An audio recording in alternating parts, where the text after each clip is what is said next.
Definisi waktu. Apakah waktu itu? Apakah waktu adalah jam yang berputar, jam 1, jam 2, jam 3, hingga jam 12? Apakah waktu adalah rotasi bumi, perputaran bumi pada porosnya yang nantinya akan menentukan hari? Dan apakah waktu adalah perputaran bumi mengelilingi matahari atau revolusi bumi yang nantinya akan menentukan tahun?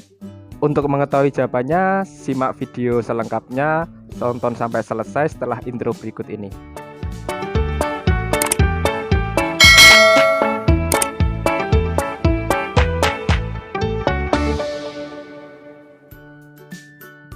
Jika definisi waktu adalah berputarnya jarum jam, apakah waktu itu akan hilang dan tiada ketika seluruh jarum jam di muka bumi ini berhenti?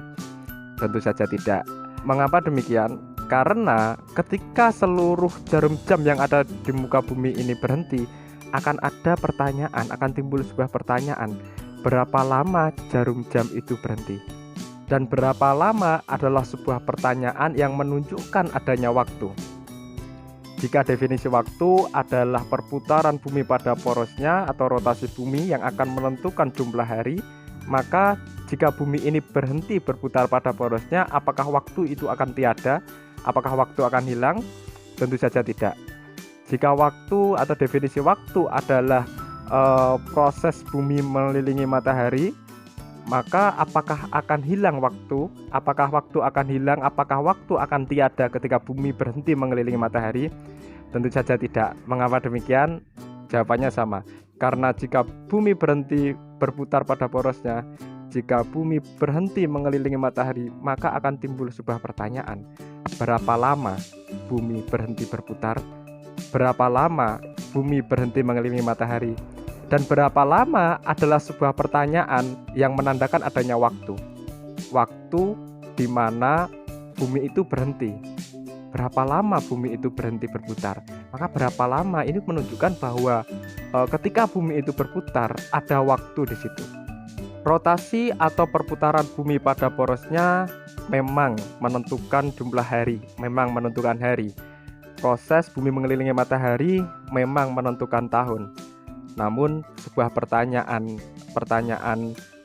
berapa lama bumi berhenti berputar pada porosnya dan berapa lama bumi berhenti mengelilingi matahari adalah sebuah pertanyaan yang menunjukkan bahwa gerakan benda-benda bukanlah kunci waktu. Namun dalam KBBI dijelaskan bahwa waktu adalah seluruh rangkaian saat ketika proses, perbuatan, tindakan, atau keadaan atau keberadaan itu berlangsung. Sekarang pertanyaannya adalah bagaimana jika suatu proses, keadaan, ataupun perbuatan itu berhenti berlangsung? Apakah dengan demikian waktu itu akan hilang? Apakah dengan demikian waktu akan tiada? Tentu saja tidak. Karena jika suatu perbuatan, proses, keadaan ataupun aktivitas lainnya itu berhenti berlangsung, maka akan dapat timbul pertanyaan, maka akan hadir sebuah pertanyaan yang sama seperti sebelumnya. Berapa lama suatu proses itu berhenti berlangsung? Berapa lama suatu perbuatan atau tindakan itu berhenti berlangsung? Dan pertanyaan berapa lama itu menunjukkan bahwa adanya waktu saat kegiatan itu berhenti, saat keadaan atau proses itu berhenti. Proses itu berhenti selama berapa hari kah? Berapa jam kah? Berapa detik kah? Itu menunjukkan bahwa masih adanya waktu ketika suatu proses, perbuatan, ataupun tindakan itu berhenti berlangsung. Saya tidak dapat benar-benar menjelaskan ataupun mendefinisikan waktu itu apa.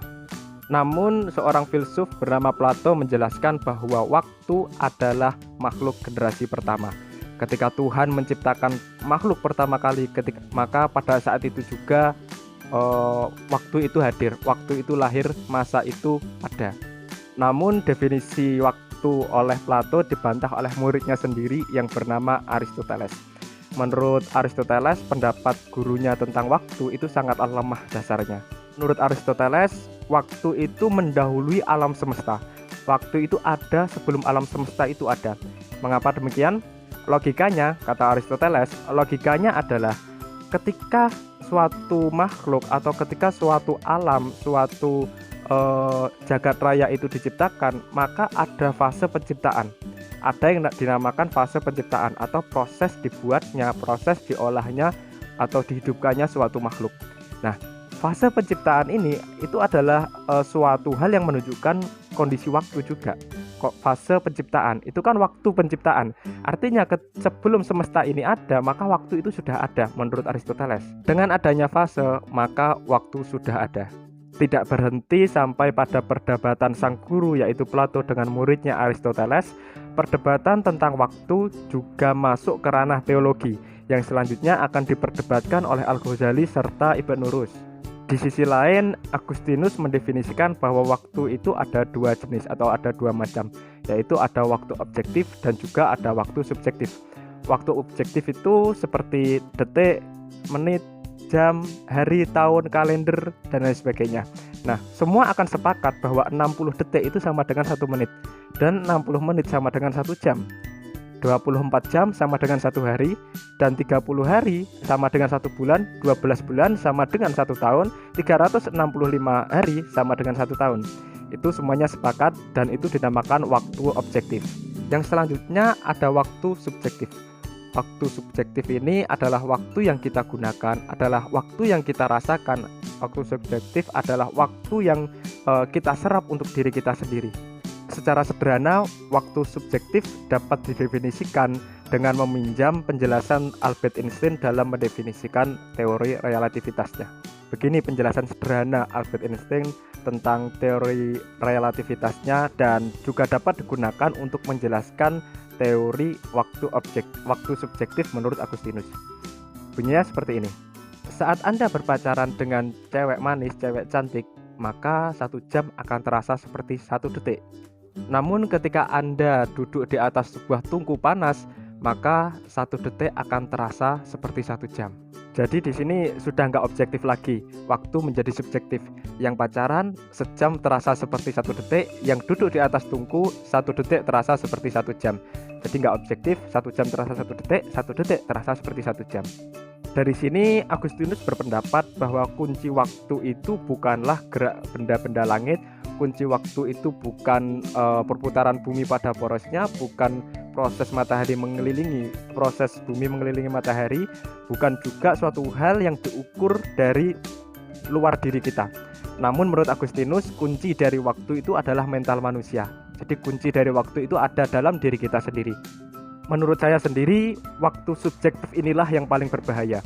Waktu subjektif inilah yang seperti pedang bermata dua, di mana ketika kita tidak pandai-pandai menggunakannya, maka kita sendiri, pedang kita ini sendiri yang akan membunuh diri kita.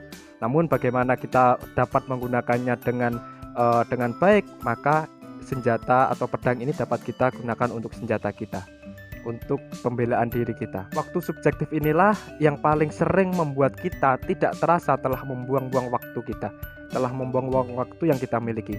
Waktu subjektif inilah yang membuat kita tidak terasa telah menyia-nyiakan waktu, telah membuat kita sebagai manusia itu terlena. Dan waktu subjektif inilah yang membuat kita seringkali tidak menyadari bahwa waktu itu ada. Dan waktu subjektif inilah yang membuat kita seringkali menganggap bahwa waktu itu tidak ada. Dan pada akhirnya kita tidak dapat menghargai yang namanya waktu. Baik, sekian video yang dapat saya bagikan tentang definisi waktu. Mungkin video ini tidak dapat menjawab pertanyaan teman-teman tentang apa itu waktu, karena waktu itu memang saya sendiri juga tidak dapat mendefinisikan, dan setiap orang berhak mendefinisikan waktu itu apa. Nah, kalau dari saya sendiri belum mampu untuk mendefinisikan waktu itu apa. Namun ada banyak sekali pengertian-pengertian tentang waktu dari berbagai macam tokoh. Yang saya sampaikan tadi adalah sebagian dari banyak tokoh yang mendefinisikan waktu. Bila nanti ada kesempatan lagi, saya akan coba menyampaikan kembali tentang definisi waktu. Baik, sekian dulu video dari saya. Semoga bermanfaat, semoga menambah wawasan teman-teman sekalian, dan sampai jumpa pada video selanjutnya. Jika Anda menemukan video ini bermanfaat, silahkan subscribe, like, aktifkan notifikasi loncengnya, dan share agar lebih banyak lagi yang merasakan manfaatnya.